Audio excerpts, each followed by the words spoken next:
मेरे बाद खेलने वाले खिलाड़ी थे वो राहुल द्रविड़, सचिन तेंदुलकर, सौरव गांगुली, वीएस लक्ष्मण, वो सब 200-200 बॉल पे 100 रन बनाते थे। तो अगर मैं भी वो करूंगा तो मुझे कोई नहीं पूछेगा, क्योंकि रन तो सब बनाते थे। तो अगर मैं भी सेम पैटर्न पे रन बनाऊंगा तो मेरे को शायद कोई नहीं पूछेगा, मेरा नाम कोई नहीं लेगा। तो मुझे लगा अगर मैं जल्दी रन बनाऊंगा तो शायद उन लोगों से पहले मेरा नाम लेगा। क्या सोच है। तो वो सोच अलग थी, उसमें मैंने बहुत बारी नुकसान भी झेला, पहली दूसरी बॉल पे आउट भी हूँ, बहुत सारी इनिंग खराब भी हुई है, लेकिन अगर मैं वैसा खेला तो शायद मेरे को नाम मिला। तो वो रीजन। बिल्कुल। लेकिन ये हमारे दर्शक को बताएं कि मुल्तान में जब ट्रिपल सेंचुरी लगा, 95 से शतक पे गए छक्का मार के, 195 से दूसरा शतक पे गए छक्का मार के, और 295 पे 300 पे गए छक्का मार के, और छक्का मार के जब फील्ड था long off, long on, deep mid wicket, deep square leg, Saqlain Mushtaq को। ये क्यों सिंगल खेल के क्यों नहीं ट्रिपल 100 या डबल 100? अगर सिंगल लेता तो 6 बॉलें खेलनी पड़ती, 6 बार आउट होने के चांसेस होते। तो लेकिन छक्का मारने के लिए एक ही बॉल चाहिए और 6 रन मिलते हैं, तो चांस भी एक ही बार। बट आप जब 295 पे पहुंच जाते हो तो आपको विकेट भी मालूम है, बॉलर भी मालूम है कैसा होगा, तो आपको कॉन्फिडेंस इतना होता है एज अ बैट्समैन कि मैं जो चाहे कर सकता हूँ। और 100-120 तक मैंने 6 या 7 छक्के मारे थे, उसका तेंदुलकर ने आके बंद करवा दिया। मतलब उन्होंने बोला अगर अब की बार तूने छक्का मारा ना तो मैं तुझे बैट से मारूंगा। क्योंकि मैं उससे पहले हम लोग ऑस्ट्रेलिया गए थे, मेलबर्न में भी 195 पे छक्का मारते मैं था दूसरे मैं 195 पे छक्का और मैंने उनको जाके बोला था, सचमुच बोला था कि तू 195 पे खेल रहा है, वो साइमन कैटेज आपको एक फुल टॉस डाल ही देगा, उसको नीचे मार के 200 बना ले। सीधा उठा के मारा डीप मिड विकेट के हाथ में, मुझे अभी भी याद है। लेकिन ये जब वापस आया ना ड्रेसिंग रूम में, तो इसने ये नहीं कहा कि मेरा 200 मिस हो गया, ये कह रहा मेरा छक्का मिस हो गया। बिल्कुल। तो इसकी सोच ही ऐसी थी। लोग कहते कि आपकी बल्लेबाजी में इतनी कॉन्फिडेंस थी कि आप सीटी भी बजाते थे, गाना भी गाते थे बैटिंग करने में। मैं हर मैच की इनिंग में गाने गाता था बैटिंग के टाइम पे। कई बार तो पाकिस्तानी विकेट कीपरों ने बहुत सारी फरमाइशें रखी है, किशोर कुमार, तो उनको भी एंटरटेन किया है। मतलब कौन थे? मोइन खान था जब 2000। कामरान अकमल। क्या कहता था वो कामरान? वो कहते किशोर कुमार का कोई पुराना अच्छा सा गाना सुना दे, क्योंकि मैं पाकिस्तान के खिलाफ 309, 201, 254, 175, 165, तो उसने मेरी सारी इनिंगें बड़े ध्यान से देखी हैं और बड़े गाना भी बड़े सुने। हर खिलाड़ी को ईडन गार्डन्स बहुत अच्छा लगता था।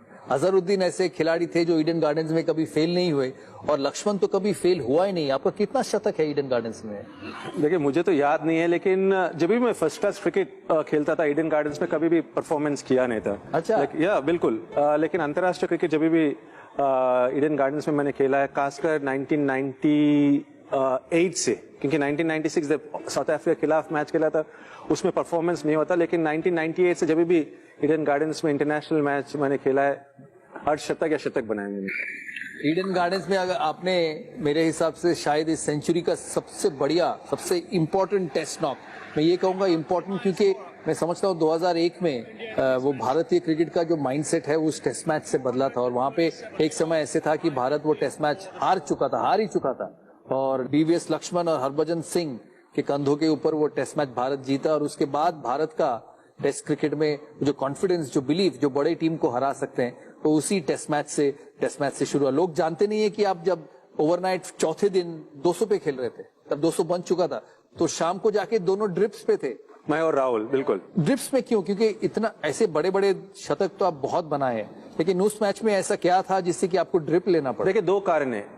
एक है हमारे कोच जॉन रेट, जो काफी नर्वस कैरेक्टर थे, और क्योंकि काफी गर्मी थी, मार्च का महीना था, ह्यूमिडिटी ज्यादा था, और दूसरी बात जो है राहुल के वजह से, क्योंकि राहुल वो टेस्ट मैच के पहले वायरल फीवर, और इसी वजह से काफी ज्यादा क्रैम्प्स राहुल को ज्यादा आ रहा था। इसी वजह से जॉन रेट ने बोला कि दोनों खिलाड़ियों को आप ड्रिप्स पिलाना है। और देखिए, मुझे अभी भी याद है, एक बड़ा टेबल होता था ईडन गार्डन्स का वो जो ड्रेसिंग रूम में, और दोनों हम लोग वो टेबल के ऊपर लेटे हुए थे, और डॉक्टर्स आकर हमने ड्रिप्स पिलाया था। और दूसरी बात जो मुझे लगा कि जो आत्मविश्वास वो ड्रेसिंग रूम में बदल गया था, जो माहौल वो ड्रेसिंग रूम में बदल गया था, 4th डे लंच से लेके टी से लेके end of the days play, वो अनबिलीवेबल, कभी भी नहीं भूल सकता मैं। बट मैं तो वो पूरा इनिंग्स बाहर से देखा हूँ और टेंशन के साथ देखा हूँ, और बिना शर्ट पहने देखा, और चौथे दिन एक विकेट भी नहीं गिरा भारत का, पूरा चौथे दिन।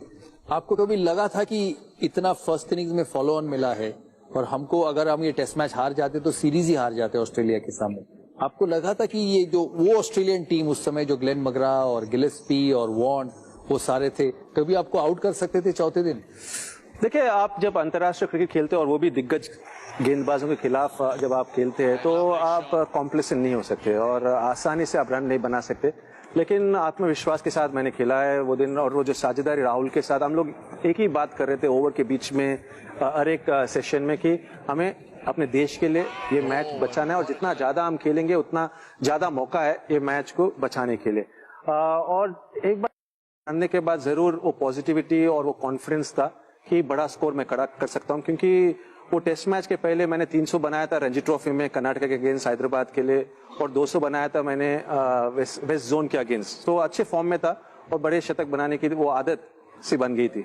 आपके करियर अगर सब उठा के देखें तो आप खेलते थे कभी 5 कभी 6 नंबर पे, और हमेशा ऐसा होता था कि जो गेम चेंजिंग इनिंग्स होते थे वो आपके बल्ले से आता। जो बहुत सारे टेस्ट मैचेस, वो तो नाम बताने की जरूरत नहीं है क्योंकि लोग जानते हैं।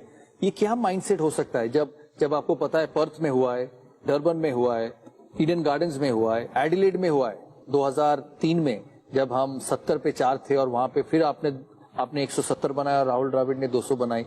ये कमाल का माइंडसेट होता है।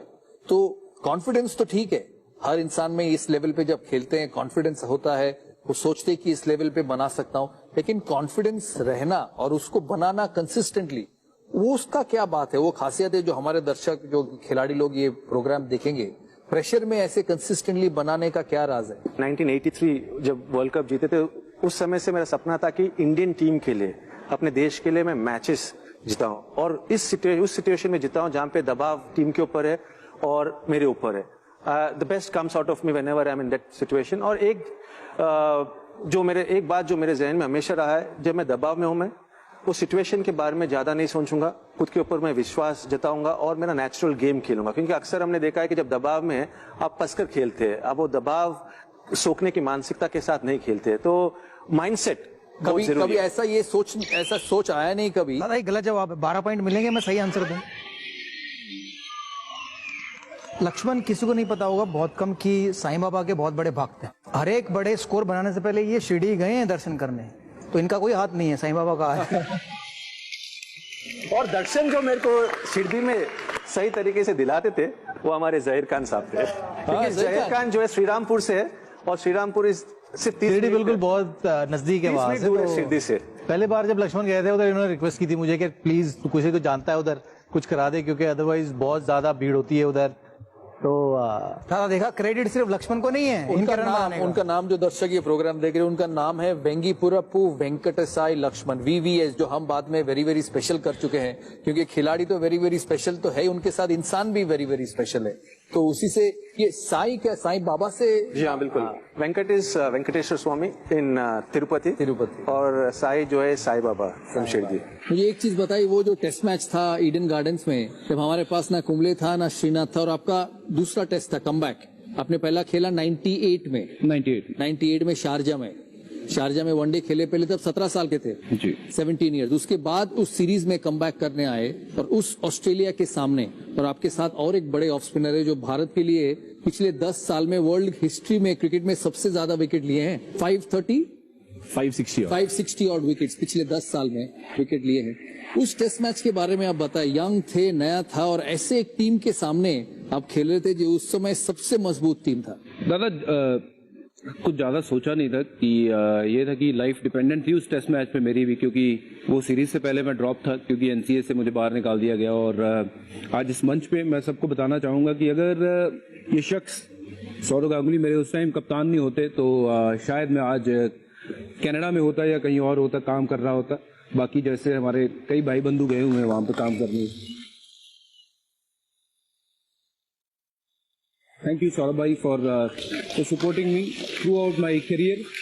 और उस मैच में मेरे पास ज़्यादा ऑप्शन नहीं थी, क्योंकि अगर मैं विकेट नहीं लेता तो हो सकता मेरी वो लास्ट सीरीज हो जाती। और जब कलकत्ता आया हूँ खाली नहीं गया हूँ, और कुछ तो यहाँ पे वो आप सबका प्यार है, कुछ काली माँ का आशीर्वाद है कि जब मैं यहाँ पे आया हूँ, ईडन गार्डन ने मुझे हमेशा झोली भर के वापस भेजा, और मैं पहला हिंदुस्तानी यहाँ पे बना जिसने हैट्रिक ली हो।